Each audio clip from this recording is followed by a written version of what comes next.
Hello అండి, నమస్తే. Welcome to A1 Ayurveda.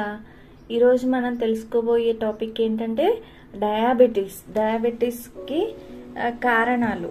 Diabetes రావడానికి గల కారణాలు ఏంటియో నేర్చుకుందాం.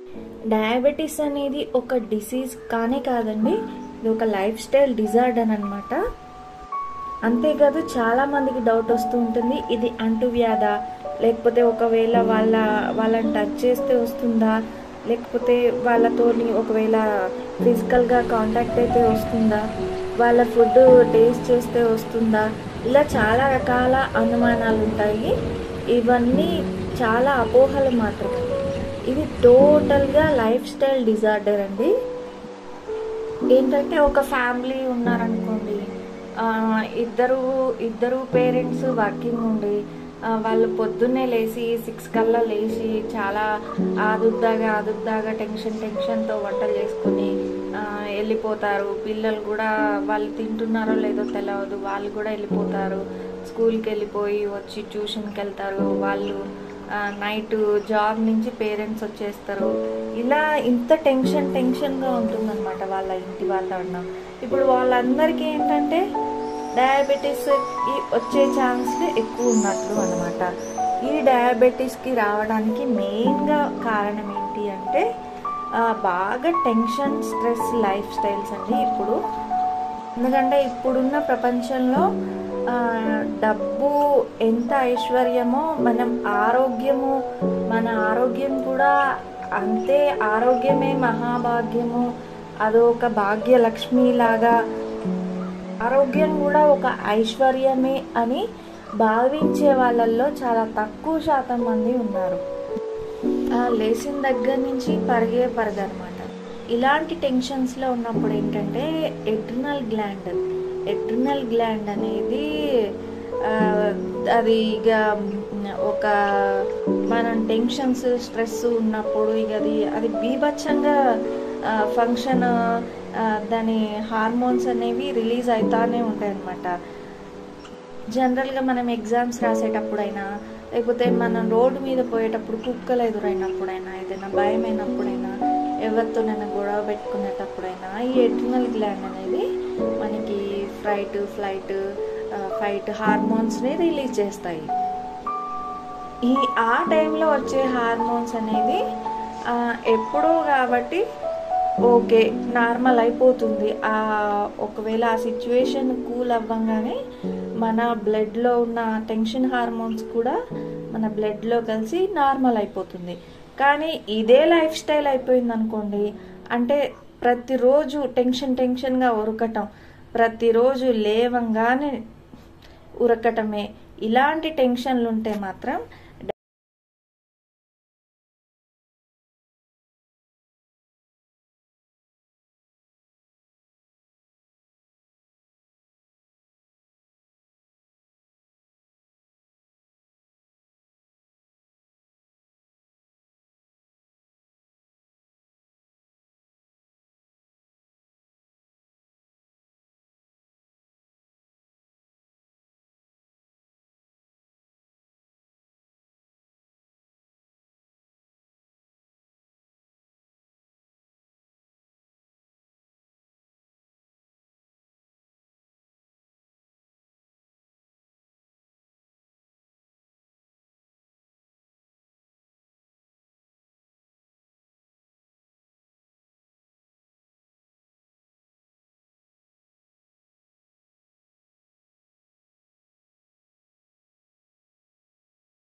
మంచిగా డైజెషన్ కూడా అవుతుంది. అలా కాకుండా మొత్తం ఇవే టోటల్గా ఇవే తిన్నట్లయితే ఫైబర్ అనేది లేక డైజెషన్ అనేది లివర్ మీద ఇంటెస్టైన్ మీద ప్రెషర్ ఎక్కువయ్యి అప్పుడు ప్యాంక్రియాస్ కూడా దానికి కూడా ప్రెషర్ ఎక్కువవుతుంది కాబట్టి దాని ఇన్సులిన్ రిలీజ్ చేసే అంత దానికి పవర్ అనేది తగ్గిపోతుంది.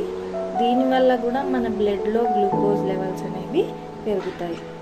అలాగే ఒబేస్ పర్సన్స్ సడన్గా వెయిట్ గెయిన్ అవ్వటము, అలాగే థైరాయిడ్ ప్రాబ్లమ్స్లో కూడా వెయిట్ గెయిన్ అవ్వటం వల్ల కూడా మన బ్లడ్లో గ్లూకోజ్ లెవెల్స్ అనేవి పెరుగుతుంటాయి.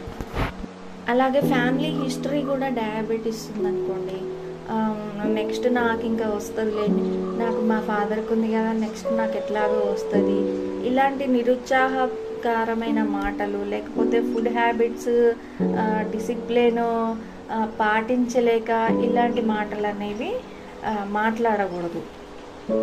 మనకి అవకాశాలు ఉన్నప్పుడు ఏంటంటే మనం చిన్నప్పటి నుంచే పిల్లల్ని ఎక్కువగా ఈ ప్రాసెస్డ్ ఫుడ్స్ లేకపోతే ఎక్కువగా ఎక్సెసివ్గా షుగర్, కార్బోహైడ్రేట్స్ డైట్స్, లేకపోతే పిజ్జాస్, బర్గర్స్, లేకపోతే ప్యాస్ట్రీస్ వీటన్నిటికీ చాలా దూరంగా ఉండటం చాలా మంచిది.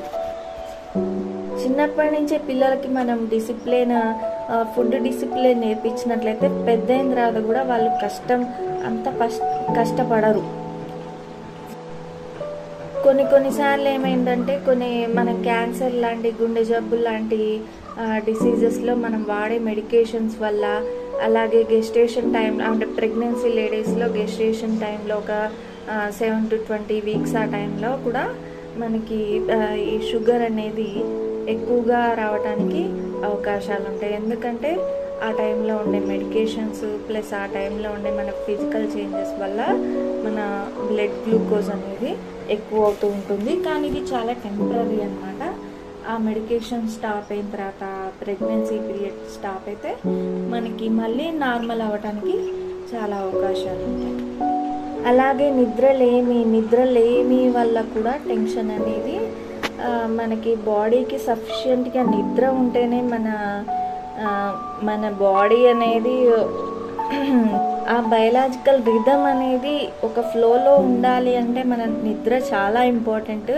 ఆ నిద్ర ఉన్నట్లయితేనే మన పిట్యూటరీ గ్లాండ్ అయినా పీనియల్ గ్లాండ్ అయినా దాని కింద పనిచేసే ఎడ్రినల్ గ్లాండ్ మంచిగా పనిచేస్తే ప్యాంక్రియాస్ అయినా ఇవన్నీ కంట్రోల్లో ఉంటాయి, మనం హెల్తీగా ఉంటాం. అంతేగాని డబ్బు వెనక పడి నైట్ షిఫ్ట్లని ఆ షిఫ్ట్లని ఈ షిఫ్ట్లని నైట్ డిస్టర్బ్ చేసుకోకండి. అలాగే డిప్రెషన్లో కూడా వాళ్ళు చాలా పాపం ఒకసారి ఆకలి అవ్వదు, ఒకసారి మితిమీరి తింటారు.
వాళ్ళది కొద్దిగా 1 to 5% అంతమందికి కొద్దిగా హై షుగర్ వచ్చిందని రిపోర్ట్.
మనల్ని ఎప్పుడు ఒక 2 months 3 months మనం చాలా కష్టపడతాం, చాలా మంచి వెయిట్ లాస్ అవుతాం. వెయిట్ లాస్ అయితే ఆటోమేటిక్గా మన బ్లడ్ గ్లూకోజ్ అనేది తగ్గుతుంది, మన స్ట్రెస్ కూడా తగ్గుతుంది. మనం యోగా చేస్తుంటే ఆటోమేటిక్గా అన్నీ తగ్గుతుంటాయి.